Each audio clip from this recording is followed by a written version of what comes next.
यीशु के मीठे और मधुर नाम में आप सबको सलाम, नमस्कार। यीशु सहाय, जय मसीह की मिले। हम बड़े खुश हैं कि फिर से आपके सामने प्रभु के सत्य वचन को पेश कर सकते हैं और आपको जो आशीष मिले हैं वो दे सकते हैं। तो इसलिए हम फिर आपके सामने परमेश्वर का वचन लेके आए हैं और मुझे यकीन है कि इसे सुनकर आप आशीषित होंगे। आज का जो हमारा संदेश है वो पिछले हफ्ते की ही कड़ी है, कड़ी का दूसरा भाग है। एक विश्वास, एक ऐसा विश्वास जो पड़ोसी को खुद के समान प्रेम करता है। एक ऐसा विश्वास जो पड़ोसी को खुद के समान प्रेम करता है, इसका ये दूसरा भाग है। आइए इससे पहले कि हम संदेश में चलें, हम प्रार्थना करते हैं। हमारे अजीज़ पिता परमेश्वर, हम निहायत ही शुक्रगुज़ार हैं कि तूने हमें फिर से ये मौका दिया है कि हम तेरे पवित्र कलाम को खोल सकते हैं और उसे दूसरों के सामने साझा कर सकते हैं। काश तेरी पवित्र आत्मा हमारे ऊपर हो, हमें मखसूस कर, ताकि हम तेरे वचन को सही तरीके से पेश कर सकें और दूसरों को जो सुनते हैं उन्हें भी तू आशीषित कर, ताकि इस वचन को सुनकर वो निर्णय कर सकें कि वो किस उद्धारकर्ता के पीछे अपना जीवन बिताना चाहते हैं। पिता परमेश्वर, इस वचन को साझा करने वाले के ऊपर भी तेरी आशीष बनी रहे। ये प्रार्थना हमने प्रभु यीशु के नाम से मांगी है, कृपा करके सुनो, ग्रहण कर, आमीन।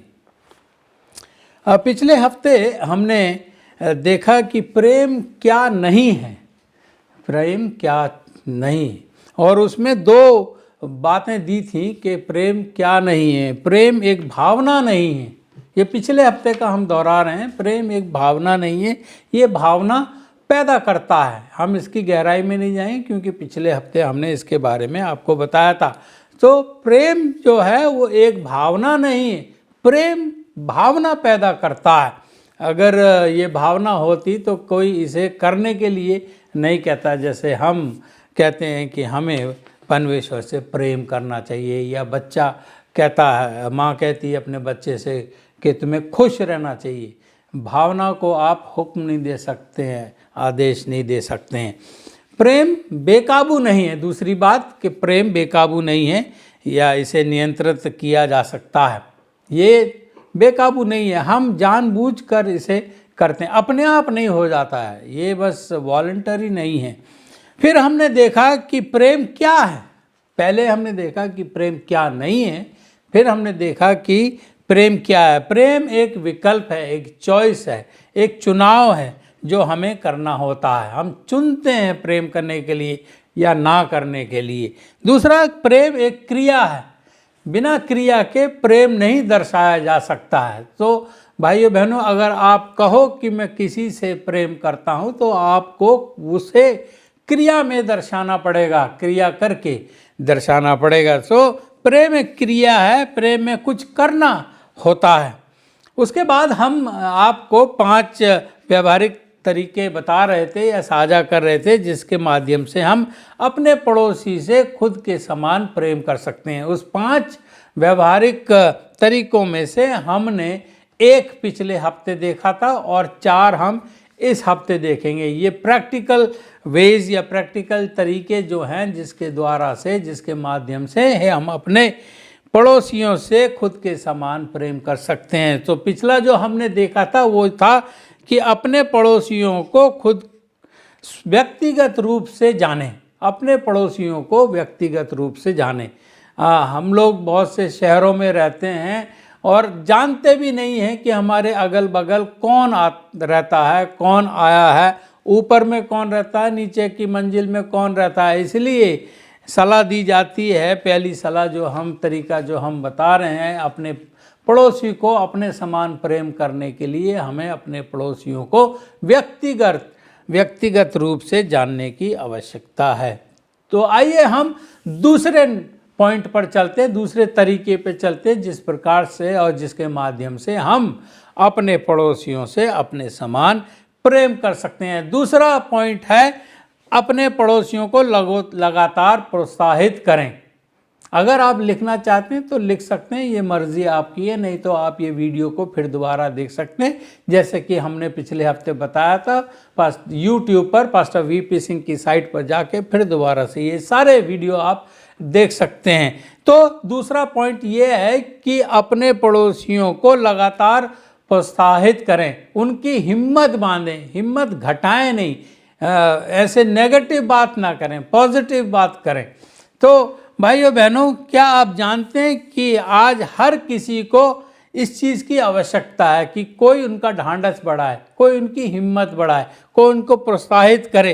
ये प्रोत्साहन है जो आज हमें ज़रूरी है। हर एक कोई परेशानी में है, हर एक कोई मायूस है, जिसको उर्दू में बोलते हैं, और इसलिए इस महामारी के दौरान हमें हर किसी का या अपने पड़ोसियों का, हमने बताया था हमारा पड़ोसी कौन है पिछले हफ्ते, उनको प्रोत्साहित करें। नीति वचन और उसका 12वां अध्याय और 25 आयत कहती है, उदास मन व्यक्ति को दबा देता है, उदास मन व्यक्ति को दबा देता है, परंतु उत्साहवर्धक शब्द से वो आनंदित होता है।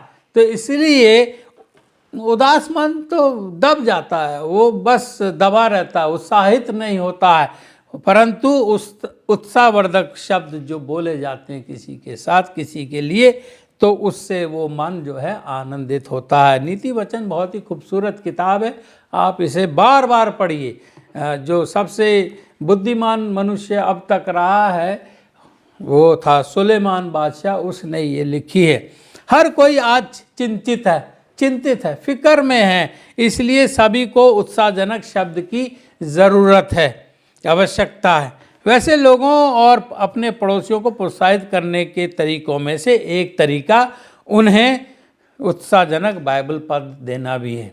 हमारी इस किताब में, बाइबल में, परमेश्वर की ओर से ये दी गई किताब है, इसमें उत्साहजनक शब्द बहुत हैं। तो एक तरीका दूसरों की हिम्मत, ढांढस बढ़ाने के लिए ये है कि हम उन्हें इस बाइबल से उत्साहजनक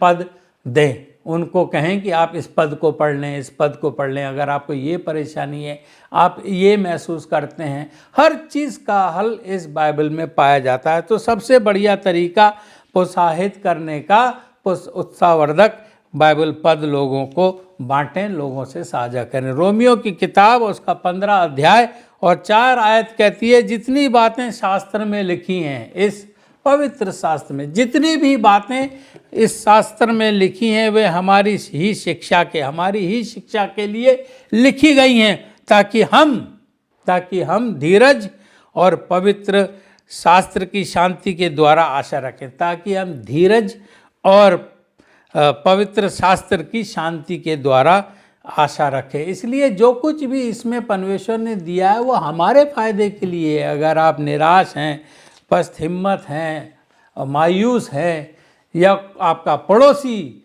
ये सब चीज़ों से गुजर रहा है, तो एक सलाह आपको और मुझे दी जाती है कि उन्हें बाइबल के पद दें, बाइबल से बताएं कि हम इस संकट से कैसे दूर हो सकते हैं।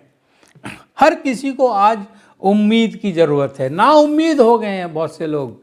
मेरे को अक्सर जब मैं अपने रात में बिस्तर पे लेटा होता हूँ अपने मैडम के साथ, तो मुझे ये ख्याल आ जाता है, मृत्यु का ख्याल आ जाता है, क्योंकि कितने लोग हमारे खुद के अजीज़ इस कोविड-19 महामारी के वजह से इस दुनिया से कूच कर चुके हैं। और मुझे ख्याल आता है कि ज़िंदगी क्या है, मौत बस एकदम सांस बंद और ख़त्म हो जाती है। पता नहीं मरने वालों को इसका पता चलता है कि नहीं, क्योंकि ये तो तजुर्बा हुआ नहीं है, और तजुर्बा होगा भी तो आप जिंदा होकर बता नहीं सकते हैं।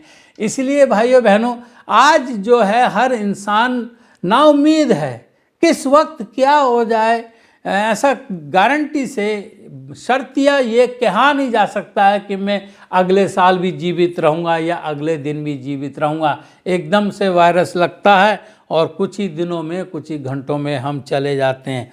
इसलिए भाइयों बहनों, जब हर कोई ना उम्मीद है, उनकी उम्मीद बढ़ाएं, प्रोत्साहित करें। और हमें उम्मीद कहाँ से मिलती है? शास्त्र से। ये शास्त्र उनको पढ़ने के लिए दें, या उनके साथ पढ़ें, उनके साथ अध्ययन करें। शास्त्र से हमें उम्मीद मिलती है, इसलिए शास्त्र को लोगों के साथ साझा करें। ये आपके लिए एक संदेश है, आपके लिए एक आज्ञा है कि हम अगर अपने पड़ोसी से अपने समान प्रेम करना चाहते हैं, अगर हमें पवित्र शास्त्र का ज्ञान है, हम इससे फ़ायदा उठाते हैं, हम इससे उम्मीद पाते हैं, हम इससे ढांढस पाते हैं, उत्साह पाते हैं, तो क्यों ना हम उस पड़ोसी को जिससे हम प्रेम करते हैं या हम प्रेम करना चाहते हैं उसके साथ भी ये पवित्र शास्त्र साझा करें। तीसरी बात है, अगर आप लिख रहे हैं तो लिख लीजिए, हम पड़ोसियों की खुशी से सेवा करें। सेवा तो करें पर खुशी से करें, ये ना कि बस करना पड़ रहा है तो कर रहे हैं मरे हुए दिल से या अनमने दिल से। हाँ जी, हमें कहा गया है तो हम आपकी सेवा कर रहे हैं, हमारे चर्च ने, हमारे ऑर्गेनाइजेशन ने भेजा है कि जाके खाना बांट के आओ, तो हम बस सड़ा सा मुँह बना के जैसे कि पता नहीं कोई मुसीबत हमारे ऊपर टूट पड़ी हो वैसे सेवा कर रहे हैं। परंतु भाइयों, सलाह ये दी जाती है कि यदि हम अपने पड़ोसी से अपने समान प्रेम करना चाहते हैं तो हम उनकी सेवा खुशी से करें। हमें अपने पड़ोसियों की खुशी से सेवा करने की ज़रूरत है। खुशी से सेवा करें, इसका मतलब उनकी विभिन्न आवश्यकताओं को पूरा करना है। ये नहीं कि ज़बरदस्ती है, कोई भूखा है, किसी के पास पैसे की समस्या है, आपको कोई पीछे से धक्का तो नहीं दे रहा है कि जाके ऐसा कीजिए, खाना बांटिए, ये करिए। खुशी से आपको लगता है कि मेरा पड़ोसी भूखा है, मेरे पड़ोसी को इस चीज़ की ज़रूरत है, तो खुशी से जाइए और उसकी सेवा करिए। जैसा कि हमें शारीरिक ज़रूरत है उनकी पूरी कीजिए। अगर कोई शारीरिक तरीके से परेशान है या भावनात्मक तरीक़ों से परेशान है, कोई अवसाद का शिकार है, कोई फिक्रमंद है, तो भावनात्मक तरीके से मदद करिए। और आत्मिक तौर से किसी ने अपना विश्वास खो दिया है, परमेश्वर पे विश्वास खो दिया है कि इतनी संकट क्यों है, परमेश्वर कहाँ है और ये है और वो है, तो उसको आत्मिक तौर से ढांढस बंधाइए, उसकी आत्मिक ज़रूरतों को पूरा कीजिए। और ऐसी भी बहुत सी दूसरी ज़रूरतें हैं, उन सब ज़रूरतों को हम पूरा करें। पहला पतरस उसका 4 अध्याय और 10 आयत कहती है कि जिसको जो वरदान मिला है, गिफ्ट मिली है, वो उसे परमेश्वर के नाना प्रकार के अनुग्रह के भरले भंडारियों की नाई एक दूसरे की सेवा में लगाए। आपको और मुझे जो भी वरदान मिले हैं, जो भी हमारे अंदर खूबियां हैं, उन्हें हम दूसरों की सेवा करने में लगाएं, अपनी सेवा में ही नहीं। हम अपने उपहारों को दूसरों की सेवा में अच्छी तरह से उपयोग करें। जो आपको वरदान दिए गए हैं, अगर आपको सलाह देने का वरदान है या आपको किसी दूसरे को शिक्षा देने का वरदान है या जो भी, वो आप जानते हैं आपके पास क्या वरदान है, उन उपहारों को, उन वरदानों को दूसरे की सेवा करने में अच्छी तरह से उपयोग करें। परमेश्वर ने आपको जो प्रतिभाएं दी हैं, जो क्वालिटीज़ या एबिलिटीज़ जिसको इंग्लिश में बोलते हैं, आपको परमेश्वर ने जो प्रतिभाएं दी हैं, उपहार दिए हैं, योग्यताएं दी हैं, कौशल दिए हैं, जो हुनर आपके पास है, और ये सब चीज़ें आपके लाभ के लिए नहीं बल्कि दूसरों के लाभ के लिए दी गई हैं। ये जो चीज़ें, ये हुनर, ये वरदान, ये प्रतिभाएं केवल हमारे अपने फ़ायदे के लिए नहीं है, परमेश्वर ने इसे समाज के, अपने पड़ोसियों के फ़ायदे के लिए दी गई हैं। आपका उपहार दूसरों के लाभ के लिए है और दूसरों का उपहार आपके लाभ के लिए। अगर हम अपने अपने उपहारों का दूसरों के लाभ के लिए इस्तेमाल करें तो ये दुनिया कितनी खुशनुमा हो जाएगी, कितनी बेहतर हो जाएगी। मैं अपने पड़ोसी का करूं और मेरा पड़ोसी मेरे लिए कुछ करे, जो उसके पास हुनर है वो मुझे मिले, मेरा जो हुनर है मैं उसे दूं। तो भाइयों बहनों, ज़रूरी है कि हम अपने हुनर को, अपने वरदान को, अपने उपहार को दूसरों की सेवा में इस्तेमाल करें। पर इस सब में रवैया बहुत महत्वपूर्ण है। किस एटीट्यूड से आप करते हैं? एहसान तो नहीं जता रहे हैं या फिर कुड़कुड़ा के तो नहीं कर रहे हैं, मजबूरी में तो नहीं कर रहे हैं। तो एटीट्यूड, जिसको हम रवैया बोलते हैं, वो बहुत ज़रूरी है। हाँ, सेवा करें पर खुश होकर करें, खुद अपनी मर्जी से करें और खुश दिल से करें। भजन संहिता उसका 100वां अध्याय और उसकी 2 आयत कहती है, आनंद से यहोवा की सेवा करो, आनंद से, खुशी से, जॉयफुली, खुशी से यहोवा की सेवा करो। ये पद कहता है कि आनंद से सेवा करो, यहोवा की, अपने पड़ोसियों की आनंद से, प्रेम से, खुशी से उनकी सेवा करो, बड़बड़ा कर नहीं, चिड़चिड़ा कर नहीं, सेवा करो। हाँ, बहुत से लोग सेवा भी चिड़चिड़ा के करते हैं, बड़बड़ाते रहते रहे, यार कहाँ फंस गए, कहाँ ये करना ही पड़ेगा, और ये है और वो है, और इसके बारे में किसी से शिकायत नहीं करें, अरे हमें ये करना पड़ रहा है यार, बड़ा मुश्किल है, और ये है और वो है। भाइयों बहनों, जब हम सेवा करते हैं तो खुश दिल से करनी चाहिए। अपने पड़ोसी की जब हम मदद करते हैं तो खुश दिल से करनी चाहिए, चिड़चिड़ा के नहीं, बड़बड़ा के नहीं, एक दूसरे से शिकायत करके नहीं। यीशु ने कहा है कि यदि तुम महान बनना चाहते हो तो तुम सबका सेवक बनना सीखो। यदि तुम महान बनना, यदि मैं महान बनना चाहता हूँ तो दूसरों की सेवा करना सीखें, दूसरों की सेवा करना सीखो। लोगों की ज़रूरतों को पूरा करके और उनकी मदद करके और उनकी सेवा करके हमारा दूसरों के प्रति प्रेम दिखाने का एक तरीका है। अगर हम प्रेम करते हैं तो हम दूसरों की सेवा करेंगे, उनकी ज़रूरतों को पूरा करेंगे, उनकी मदद करेंगे, और जो उनको ज़रूरत है, आत्मिक, भावनात्मक और शारीरिक, जो भी उनकी ज़रूरत है उनको पूरा करके हम प्रेम को दर्शाते हैं। ये कार्य में प्रेम का अभिव्यक्ति, प्रेम की अभिव्यक्ति है। प्रेम को दर्शाने का एक तरीका है कार्य करना।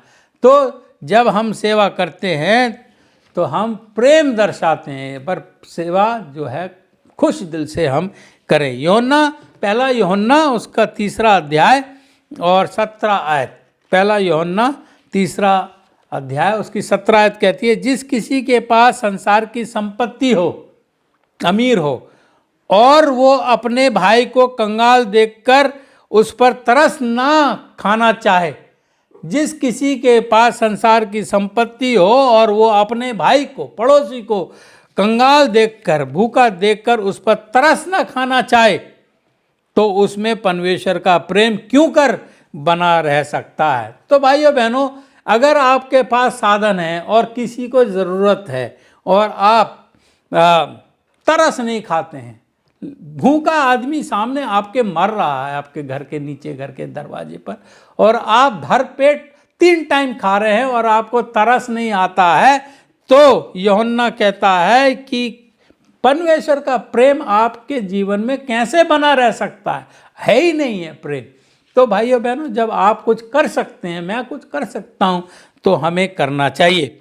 चौथी बात, अपने पड़ोसियों को ऑनलाइन संदेश के लिए आमंत्रित करें। ये हम एक आपसे निवेदन करते हैं। जब आप एक संदेश सुन रहे हैं, जब आप पवित्र शास्त्र से ज्ञान प्राप्त कर रहे हैं, और यदि आप, जैसे आप उद्धार के बारे में जानते हैं, अनंत जीवन के बारे में जानते हैं, और आप इच्छा भी करते हैं, उसके तरफ आप काम भी कर रहे हैं, विश्वास भी करते हैं कि हम एक दिन इस धरती से उठा लिए जाएंगे और स्वर्ग के वारिस हो जाएंगे, तो अगर आप अपने पड़ोसी से प्रेम करते हैं तो ये योजना, उद्धार की योजना, आप उनके साथ भी साझा करें। नहीं तो ये एक अन्याय होगा, ये प्रेम को नहीं दर्शाता है। मैं बच रहा हूँ तो मैं ये योजना, बचने की योजना, मैं अपने पड़ोसियों को भी साझा करूँ। भाइयों बहनों, ये संदेश जो हम आपको सुना रहे हैं, ये अनंत संदेश हैं। इसमें उद्धार की योजना दी गई है, जीने के तरीके दिए गए हैं। बाइबल से ये उद्धार की योजना दर्शाई जाती है, बाइबल से ये सबक हम सीखते हैं। तो क्यों ना आप अपने पड़ोसी के साथ भी साझा करें। यीशु ने लोगों को परमेश्वर के परिवार में लाने के महत्व को समझाने के लिए एक दृष्टांत बताया। यीशु ने, परमेश्वर चाहता है कि हर कोई उसके परिवार का हिस्सा बने, उसके लिए वो आमंत्रित करता है। वो तो इच्छुक है कि हर कोई आए, केवल आप नहीं कि दरवाज़ा बंद करके ये वीडियो आप देखें और दूसरों को बताएं भी नहीं, परंतु परमेश्वर चाहता है कि हर कोई उसके परिवार में शामिल हो। और यीशु ने इस चीज़ के लिए एक दृष्टांत बताया। जो कि लूका की इंजील और उसका 14 अध्याय 16 से 23 आयत में पाया जाता है। मैं जल्दी जल्दी उसको पढ़ूंगा, आप भी पढ़ सकते हैं अगर बाइबल खोल के बैठे हैं तो। लूका की इंजील उसका 14 अध्याय और 16 से 23 आयत। तो भाइयों बहनों, मैं इसको जल्दी से पढ़ूंगा और आप इसे मेरे साथ सुने। किसी मनुष्य ने बड़ा भोज दिया और बहुतों को बुलाया।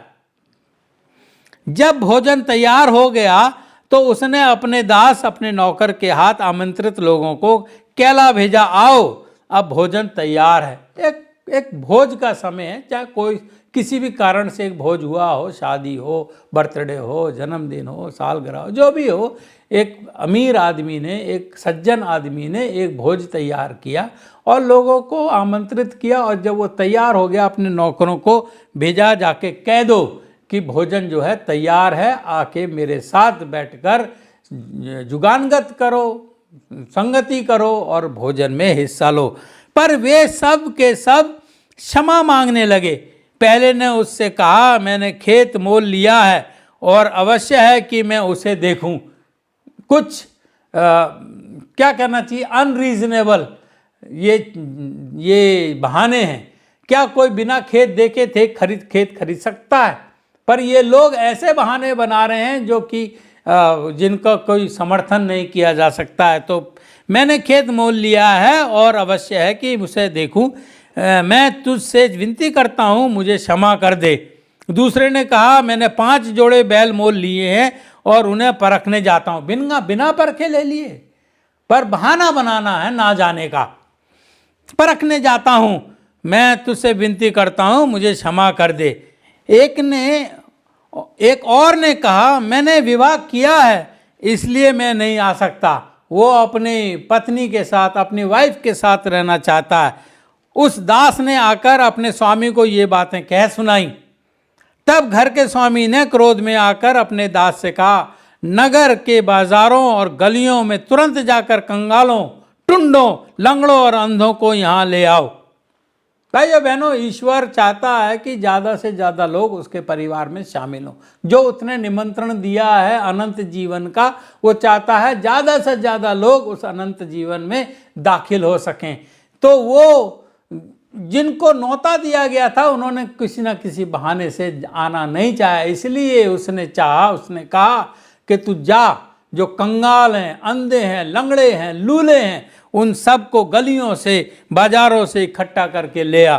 भाइयों बहनों, हम वही लोग हैं जिनको ईश्वर ने बुलाया। तो दास ने फिर कहा, हे स्वामी, जैसा तूने कहा था वैसा ही किया गया है और फिर भी जगह है।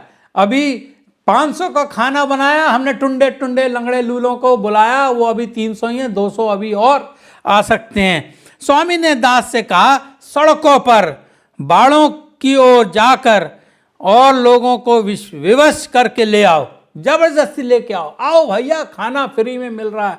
अनंत जीवन तो फ्री है, इसका कोई दाम नहीं है। तो ये उसी चीज़ को, ये दृष्टांत उसी चीज़ को दर्शाता है, ताकि मेरा घर भर जाए।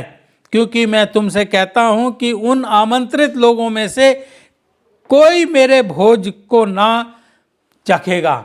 भाइयों बहनों, हम अगर अपने पड़ोसियों से प्रेम करते हैं तो जो संदेश, ये अनंत जीवन का संदेश, ये उद्धार की योजना का संदेश जो हम आपको सुना रहे हैं, वो आप दूसरों को भी सुनाएंगे। अपने घर में जब आप देखने लगें इस संदेश को, या जितने भी संदेश हैं, अगर आपने ऐसा अभी तक नहीं किया है तो आगे करिए। आप भी एक प्रचारक बन सकते हैं। हाँ, आप खड़े होकर शायद प्रचार ना करें, परंतु कम से कम जो रिकॉर्डेड आपके पास वीडियोस हैं उसको आप दिखा सकते हैं और उसके बारे में और उनको बाइबल स्टडी दे सकते हैं। तो आज से आप जब भी इन संदेशों को सुने, केवल अकेले अपने परिवार के साथ नहीं, अपने पड़ोसियों को भी बुलाएं ताकि वो भी इस चीज़ में साझा हो सकें। तो चौथी बात यही है कि हम अपने पड़ोसियों को ऑनलाइन संदेश देखने के लिए आमंत्रित करें। परमेश्वर एक भरा घर चाहता है, खूब ढेर से। उसने कहा, मैं जाता हूँ और तुम्हारे लिए घर तैयार करने जाता हूँ, और जब मैं आऊँगा तो तुम्हें अपने साथ ले जाऊँगा। यकीन रखिए भाइयों बहनों और मेरे दोस्तों, यकीन रखिए कि ईश्वर ने बहुत ही मकान बनाए और वो नहीं चाहता कि एक भी घर उसमें खाली रहे। अगर ज़्यादा भी लोग होंगे तो उसके लिए भी वहाँ इंतज़ाम है, हर कोई वहाँ जा सकता है। वो तो चाहता है कि हर कोई बचाया जाए, जितने भी लोग उसने इस दुनिया में बनाए हैं सब कोई बचाए जाएं, कोई भी नाश ना हो। इसका मतलब उसने हर किसी के लिए एक घर बनाया है, रहने के लिए आलीशान महल बनाया है। तो वो चाहता है कि उसका घर जो है भरा रहे। अभी दुनिया भर के अधिकांश चर्च महामारी के कारण बंद हैं। बहुत से लोग चर्च में नहीं जा सकते हैं और आप उन्हें चर्च में आमंत्रित नहीं कर सकते हैं, तो इसलिए आप अपने घर में आमंत्रित कीजिए। शैतान ने सोचा कि वो चर्च बंद करके जीत जाएगा, पर उस मूर्ख को ये नहीं पता था कि तुम एक चर्च बंद करोगे तो जितने सदस्य हैं हर सदस्य का घर एक चर्च बन सकता है। इसलिए भाइयों बहनों, अगर आप एक कलीसिया के हिस्सा हैं, अपने घर को चर्च बनाइए, कलीसिया बनाइए। तो आज जब सारे चर्चेस बंद पड़े हैं, जो ज़्यादातर चर्च बंद पड़े हैं, अब तो कुछ कुछ खुलने भी लगे हैं, तो आप उनको चर्च में नहीं बुला सकते हैं तो अपने घर में बुलाइए। हमारे पास हालांकि चर्च बंद है, पर हमारे पास ये तकनीक है, ये जो आप देख रहे हैं ऑनलाइन से जुड़ने के लिए उन्हें आमंत्रित करें, जैसे आप आज इस संदेश से जुड़े हैं। क्या आप जानते हैं कि अभी संदेश सुनने के लिए बहुत लोग तैयार हैं? जब कुछ काम नहीं है, आप वो जो पहले काम करते थे जब महामारी नहीं थी, वो काम अब बंद पड़े हैं। सैर सपाटे, ट्रेन बंद पड़ी हैं, एरोप्लेन्स भी बहुत सी जगह नहीं जा रहे हैं, लोग समुद्रों में नहीं जा सकते हैं, खेल कूद नहीं हो रहे हैं। तो जब ये सब कार्यक्रम बंद हैं और लोग अपने घर में बैठे हैं, तो उन्हें कुछ ना कुछ काम दीजिए, और यही काम दीजिए कि आइए भैया, आइए बहन जी, मेरे घर में आके वीडियो हम साथ मिलकर देखते हैं।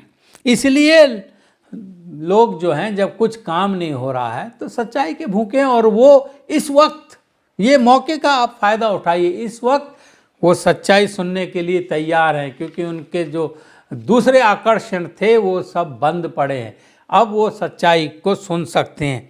वे आशा के लोग, आशा के भूखे हैं, वे उद्देश्य के भूखे हैं, क्योंकि इस वक्त पता नहीं चलता कि उद्देश्य, जीने का उद्देश्य क्या करें क्या ना करें। वे आराम के भूखे हैं, आराम नहीं मिल रहा है उनको, कंफर्ट। वे ज्ञान के भूखे हैं, वे परमेश्वर के भूखे हैं। भाइयों बहनों, जो लोग भूखे हैं तो उन्हें तृप्त कीजिए, वही हम कर रहे हैं। आप भी ऐसा कीजिए। आपके पास ये संदेश है, अगर आप अपना संदेश देना चाहते हैं आप दीजिए, अगर नहीं है तो कम से कम इस संदेश के लिए लोगों को बुलाइए, क्योंकि सब लोग आज संदेश सुनने के भूखे हैं, वचन के भूखे हैं, परमेश्वर के भूखे हैं। उन्हें आराम चाहिए, उद्देश्य चाहिए। तो आप उन्हें प्लीज़ ये उद्देश्य दीजिए, ये संदेश दीजिए। ये वो समय है जब हमें लोगों को ऑनलाइन संदेश सुनाने के लिए आमंत्रित करना चाहिए। आपको ये मौका दिया जाता है, परमेश्वर ने आपको मौका दिया है कि आप भी एक संदेश वाहक बन सकते हैं। ये संदेश आप दूसरों को सुनाइए। 5वीं बात और आखिरी बात, व्यक्तिगत रूप से मसीह को साझा कीजिए। बाइबल स्टडी दीजिए, लोगों से बताइए अपने परमेश्वर के बारे में, लोगों को बताइए मसीह है कौन, यीशु है कौन। व्यक्तिगत तौर पर अगर आपके पड़ोस में कोई ऐसा रहता है जो अविश्वासी है, तो ये समय है कि आप उनके पास जाइए, नमस्कार सलाम करके कुछ उपहार भी ले जा सकते हैं, और उनके साथ बैठकर तसल्ली देने वाले संदेश और यीशु मसीह को साझा कीजिए। मसीह को अपने पड़ोसियों के साथ व्यक्तिगत रूप से, पर्सनल तरीके से, 1 to 1 तरीके से साझा करें। हमें अपने पड़ोसियों को ये समझने की ज़रूरत है, समझाने की ज़रूरत है कि एक उद्धार की योजना है। हमें ज़रूरत है कि हम अपने पड़ोसियों को वो बताएं जो उनको नहीं पता है, सत्य बताएं, मसीह के बारे में बताएं, कि यीशु के वो दोस्त कैसे बन सकते हैं, कैसे वो यीशु से प्यार कर सकते हैं, कैसे वो यीशु के ऊपर भरोसा कर सकते हैं, कैसे वो विश्वासी बन सकते हैं। इसलिए भाइयों बहनों, ये काम आप जरूर करें। ऐसा करना मुश्किल नहीं है। ये तो इस तरह है कि एक भिखारी दूसरे भिखारी को बताता है कि भाई खाना कहाँ है। हाँ, मैं गुनहगार, वो गुनहगार, हम ये दोनों आपस में बताते हैं, जिसको पता है कि उद्धार की योजना कहाँ है, कहाँ से कैसे हम पाप से छुटकारा पा सकते हैं। तो भाइयों बहनों, जब दोनों ही एक ही नाव में हैं तो बातचीत करना कोई मुश्किल बात नहीं है। वो कोई अपवित्र नहीं है, मैं अपवित्र नहीं हूँ, हम दोनों गुनहगार हैं, एक ही नाव में हैं। तो इस प्रकार जैसे कि एक भिखारी दूसरे भिखारी को बताता है कि भोजन कहाँ है, उसी प्रकार हमें जिनमें उद्धार की आवश्यकता है, हम और दूसरों को भी उद्धार की आवश्यकता है, तो हम उन्हें बताएं, हम उनसे साझा करके कर सकते हैं कि जीवन में उनका एक उद्देश्य हो सकता है। अगर उनका कोई उद्देश्य नज़र नहीं आ रहा है, क्योंकि हर कोई कहता है बस ये एक जीवन है 50, 60, 70 साल का, उसके बाद ख़त्म। नहीं, हमारे पास जीवन का उद्देश्य है और उनको वो उद्देश्य बताइए कि हमारे पास इस जीवन के बाद भी एक जीवन की आशा है, कि उनके पास स्वर्ग में एक घर हो सकता है, वो भी बचाए जा सकते हैं, उनका भी उद्धार हो सकता है। और ये उद्धार कोई ज़्यादा मेहनत करने से नहीं, विश्वास करने से आता है। तो भाइयों बहनों, इतनी आसान तरीके से जो उद्धार मिलता है उसके बारे में दूसरों को बताइए। सबसे बड़ा उपहार जो हम अपने पड़ोसियों को दे सकते हैं वो है कि हम उन्हें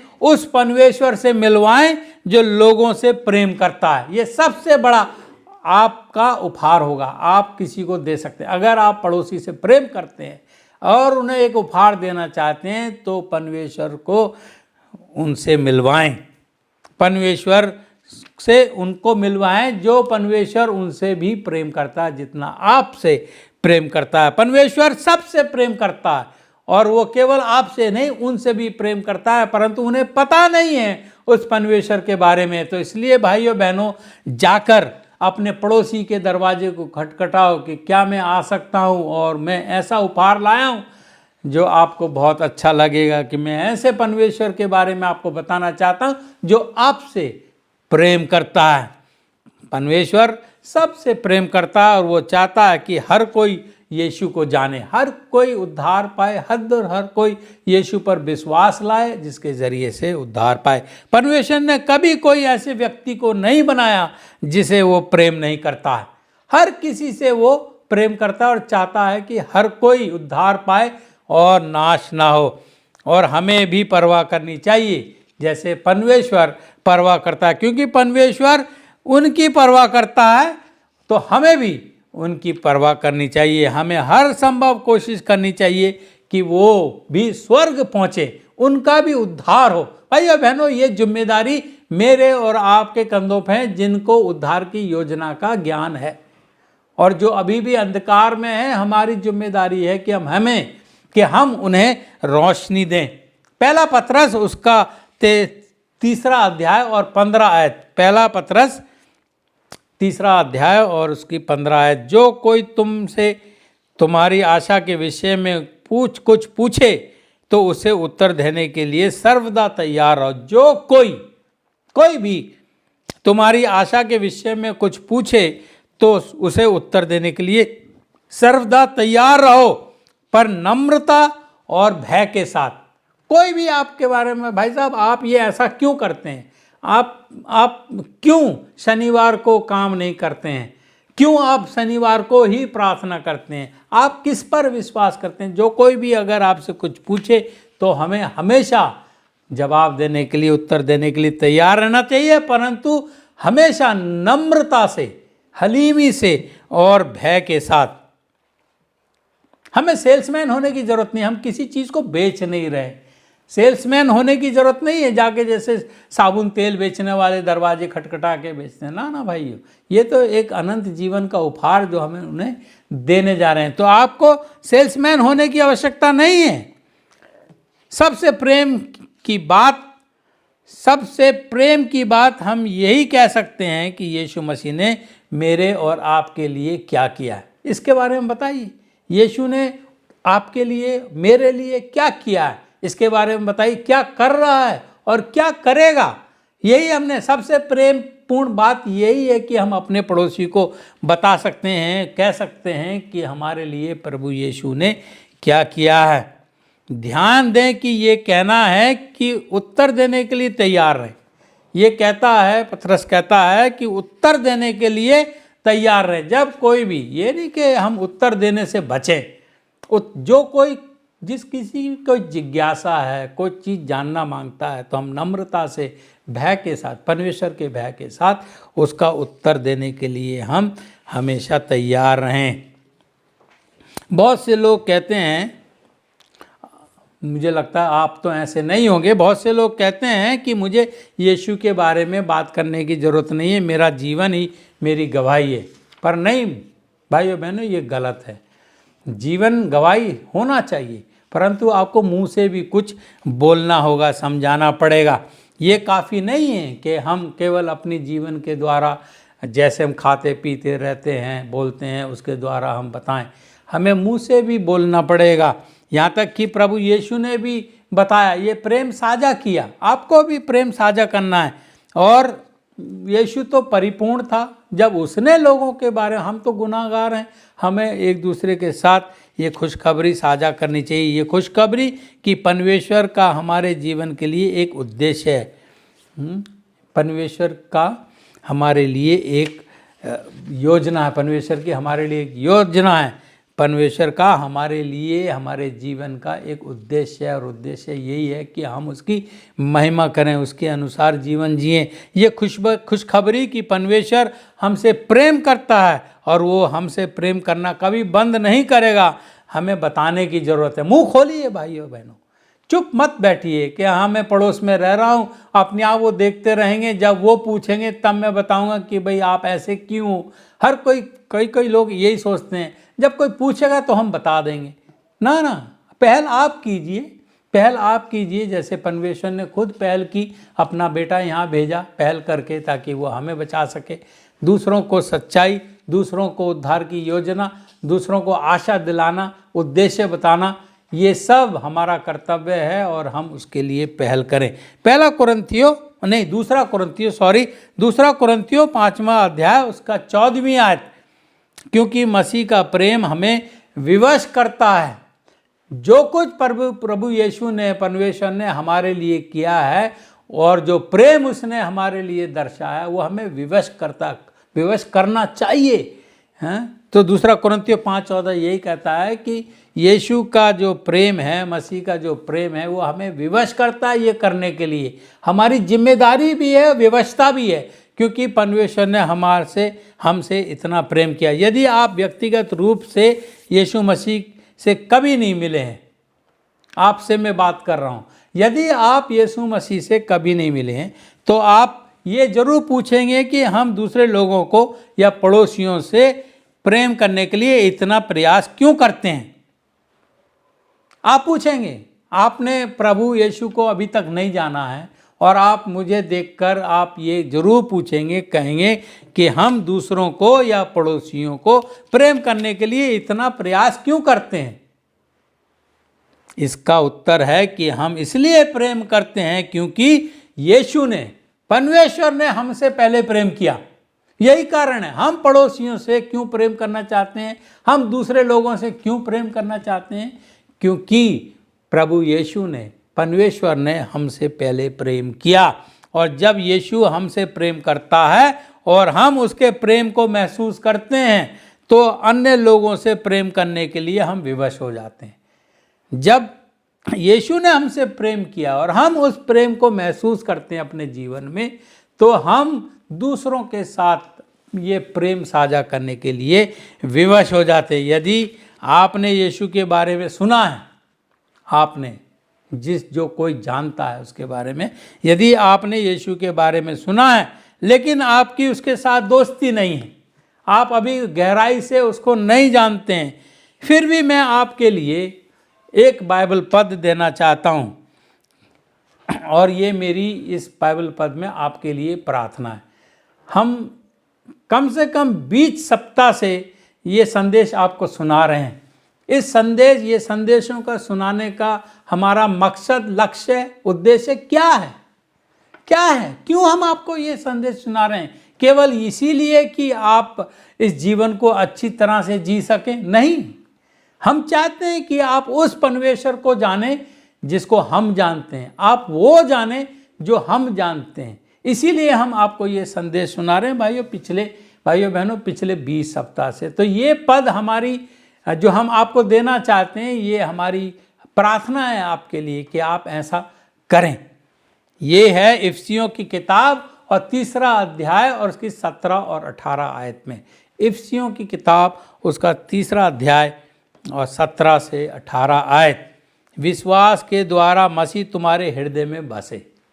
हम चाहते हैं भाइयों बहनों, अगर आप परमेश्वर प्रभु यीशु के बारे में जानते हैं पर आप पूरी तरह से उस पर विश्वास नहीं करते हैं, उसको गहराई से नहीं जानते हैं, उसकी योजना नहीं जानते, वो क्यों इस दुनिया में आया और अब वो क्या कर रहा है, अगर आप ये नहीं जानते हैं तो ये मेरी प्रार्थना आपके लिए है जो इफिसियों की किताब में लिखी हुई है कि विश्वास के द्वारा मैं चाहता हूँ, आपसे विनती करता हूँ प्रभु यीशु के नाम से कि आप विश्वास के द्वारा मसीह तुम्हारे हृदय में वास करे, बसे, कि तुम प्रेम में जड़ पकड़कर और नींव डालकर, प्रेम में, तुम्हारे जीवन में प्रेम जड़ पकड़ ले, कि तुम प्रेम में जड़ पकड़कर और नींव डालकर सब पवित्र लोगों के साथ भली भांति समझने की शक्ति पाओ, कि आप भी उस परिवार का हिस्सा बने, कि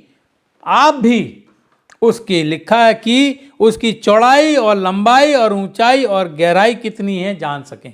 भाइयों बहनों, ये मेरी आपके लिए प्रार्थना है कि विश्वास के द्वारा आप मसीह में जुड़ जाएं, और फिर जब आप जुड़ जाते हैं तो आप उसके प्रेम की, उसने कितना महान प्रेम हमसे किया, उस प्रेम की चौड़ाई, लंबाई, ऊंचाई और गहराई को जानें।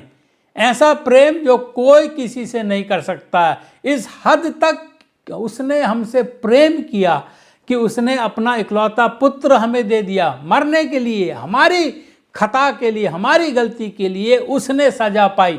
तो इसलिए भाइयों बहनों, ये संदेश का हमारा उद्देश्य यही है कि हम आपको ये बाकी चीज़ों के साथ साथ मसीह से उसका इंट्रोडक्शन कराएं, परिचय कराएं, ताकि आप जो हैं उसके प्रेम को समझ सकें और खुद भी उससे प्रेम करें, उस प्रेम की जड़ आपके जीवन में हो जाए विश्वास के द्वारा, और आप उसकी प्रेम की लंबाई, चौड़ाई, गहराई और ऊंचाई को समझ सकें। ये ही प्रारंभिक बिंदु है, यहीं से हमारा सफ़र शुरू होता है, विश्वास का सफ़र। और अगर आप अभी तक इस सच्चाई में नहीं हैं भाइयों बहनों, तो आप इस सच्चाई को ग्रहण करें, विश्वास करें और फिर आप इसमें बढ़ते जाएं जब तक कि आप अनंत जीवन ना पा सकें। आज मैं आपको 2 चीज़ें करने के लिए आमंत्रित करता हूं, केवल 2 चीज़ें, बहुत ज़्यादा मुश्किल चीज़ें नहीं हैं। मैं चाहता हूं कि ये चीज़ें आज आप करें। जो मैंने आपको संदेश सुनाया उसके बाद मैं आपको 2 चीज़ें करने के लिए आमंत्रित करना चाहता हूं। सबसे पहले मैं चाहता हूं कि आप व्यक्तिगत रूप से अपने लिए परमेश्वर के प्रेम को अनुभव करें। पहले तो आप खुद, पहली बात यह है कि पहले आप व्यक्तिगत रूप से खुद परमेश्वर के प्रेम का अनुभव करें। यदि आपने अभी अनुभव नहीं किया है तो आप दूसरों को कैसे बता सकते हैं? तो पहली बात जो मैं आपसे चाहता हूं कि आप अपने जीवन में खोजिए कि कितने महान कार्य उसने हमारे जीवन में किए हैं। पवित्र शास्त्र को खोजिए और जानिए कि परमेश्वर ने कैसे आपके साथ, मेरे साथ प्रेम किया है। तो पहला काम जो मैं आपको करने के लिए आमंत्रित करता हूँ, न्योता देता हूँ, ज़बरदस्ती नहीं है, ये इनविटेशन है कि आप व्यक्तिगत रूप से अपने लिए परमेश्वर के प्रेम को अनुभव करें। दूसरी बात, मैं आपको विश्वासियों के परिवार में हिस्सा बनने के लिए आमंत्रित करता हूँ। यदि आप अभी तक, भाइयों बहनों, अगर आप अविश्वासी हैं, अभी तक आप परमेश्वर के परिवार के हिस्सा नहीं हैं, तो मैं आपसे हाथ जोड़कर विनती करता हूँ, इसलिए कि ये विश्वास के द्वारा हम अनंत जीवन पा सकते हैं। और मैं एक आपका पड़ोसी होने के नाते नहीं चाहता कि मैं स्वर्ग जाऊं और आप यहाँ रह जाएं, इसलिए मैं आपको आमंत्रित करता हूं कि आप विश्वासियों के परिवार का हिस्सा बने। और विश्वासियों का परिवार क्या होता है? वो है एक कलीसिया। इस धरती पर परमेश्वर का परिवार कलीसिया के रूप में होता है, और उस कलीसिया में शामिल होने का तरीका बपतिस्मा होता है। बपतिस्मा से पहले हमें परमेश्वर प्रभु यीशु पर ईमान लाना है, विश्वास करना है, उसके बारे में जानना है, अध्ययन करना है, और फिर स्वच्छता से अपनी मर्जी से आप उस परिवार का हिस्सा बनना चाहेंगे। इसलिए भाइयों बहनों, दो काम तो ये हैं कि आप अपने आप में झांकें, अपनी जिंदगियों में झांकें और देखें कि परमेश्वर ने आपके अंदर आपके लिए क्या कुछ किया है, उसके प्रेम को अनुभव करें। और दूसरी बात जो मैं कहता हूँ, मैं चाहता हूँ कि आप विश्वासियों के परिवार का हिस्सा बनने के लिए कोशिश करें, हिस्सा बनना चाहें। मैं उसके लिए आपको आमंत्रित करता हूँ। भाइयों बहनों, 20-22 हफ्तों से हम आपके साथ हैं और हम परमेश्वर प्रभु यीशु का समाचार, सुसमाचार आपको बता रहे हैं। हालांकि इस कोविड-19 महामारी के समय में हमने ज़्यादातर जो बातें की हैं अपने जीवन से, किस तरीके से हमें रहना चाहिए बाइबल के द्वारा, बाइबल क्या शिक्षा देती है, वो हम आपको बताते हैं या बता रहे हैं। परंतु हम चाहते हैं कि आप इससे ज़्यादा चीज़ें जानें, इससे ज़्यादा जानें। और इस हमारा जो आपको संदेश देने का उद्देश्य यही है कि हम आपको प्रभु यीशु के साथ आपका इंट्रोडक्शन या परिचय करा सकें। आज हम चाहते हैं, अगर आप अविश्वासी हैं, अभी तक आपने परमेश्वर के परिवार में हिस्सा नहीं लिया या हिस्सा नहीं है, तो आप को आमंत्रित किया जाता है कि आप परिवार के हिस्सा बने। कहीं ना कहीं अपने ऐसे शख्स, पड़ोसी को कहीं से ढूंढें जो इस चीज़ में विश्वास करता है और उसके साथ इस बाइबल का और अध्ययन करें, और समय आने पर आप परिवार का हिस्सा बने। आपके लिए एक न्योता है हमारे तरफ से और परमेश्वर प्रभु यीशु की तरफ से, क्योंकि वो नहीं चाहता कि कोई भी हलाक हो, कोई भी अंधकार में रहे, परंतु ज्योति में आए और अनंत जीवन का उपहार पा सके। काश ईश्वर आप सबको इस कार्य में मदद करे और आपके परिवार पर, आपके काम धंधे पर प्रभु यीशु की, परमेश्वर की आशीष बनी रहे। इससे पहले कि हम समाप्त करें, आइए हम अपनी आंखों को बंद करते हैं और परमेश्वर का धन्यवाद करते हैं कि ये सुसमाचार हम तक पहुंचा, ताकि हम इस सुसमाचार को दूसरों तक ले जा सकें, ताकि वो भी अनंत जीवन के हकदार बन सकें। हमारे अजीज़ पिता परमेश्वर, हम निहायत ही शुक्रगुज़ार हैं कि तूने हमें इस लायक समझा कि हम तेरे इस पवित्र शास्त्र को, इस अति पवित्र वचन को अपने मुंह से, नापाक होठों से दूसरों तक पहुंचा सकते हैं। परंतु तूने ये हुक्म हमें दिया है कि हम ये सुसमाचार को दुनिया भर में फैलाएं, ताकि बहुत से लोग तेरे बारे में और तेरी योजना के बारे में जान सकें, उद्धार पा सकें। इसलिए परमेश्वर, आज हम इस कार्य में तेरे साथ जुड़े हैं, क्योंकि तू चाहता है कि हर कोई बचाया जाए, और तूने हमें कहा है कि हम इस वचन को दूसरों तक पहुंचाकर उन्हें भी बचाने की कोशिश करें। पिता परमेश्वर, हम दुआ करते हैं उन लोगों के लिए जिन्होंने आज का ये संदेश सुना है। काश तेरी पवित्र आत्मा उनके दिल और दिमाग पर काम करे और वो इस विश्वास को ग्रहण करे, तुझे जाने, तेरे से परिचित हो और तेरे परिवार का हिस्सा बनना चाहें। पिता परमेश्वर, उन सब को इस निर्णय करने में मदद कर। तेरी पवित्र आत्मा उनके साथ काम करती रहे, ताकि वो भी उस अनंत जीवन का हक पा सकें जो हर किसी को तू देना चाहता है। इस प्रेम के लिए जो तूने हमारे ऊपर दर्शाया है, हम बहुत ही शुक्रगुजार हैं। उस अनंत जीवन की योजना के लिए, उद्धार की योजना के लिए जो तूने हमारे हर पापी के लिए बनाई है, उसके लिए हम तेरे धन्यवाद हैं। पिता परमेश्वर, होने दे कि हम सब तेरे उस घर के परिवार के हिस्सा बन सकें। जब तक तू ना आए हमें लेने के लिए, हमें ईमानदार और वफादार रख, क्योंकि ये सब प्रार्थना और अपने पापों की माफ़ी हमने अपने उद्धारकर्ता और तेरे प्रिय बेटे प्रभु यीशु के नाम से मांगी है। सुनो, ग्रहण कर। आमीन।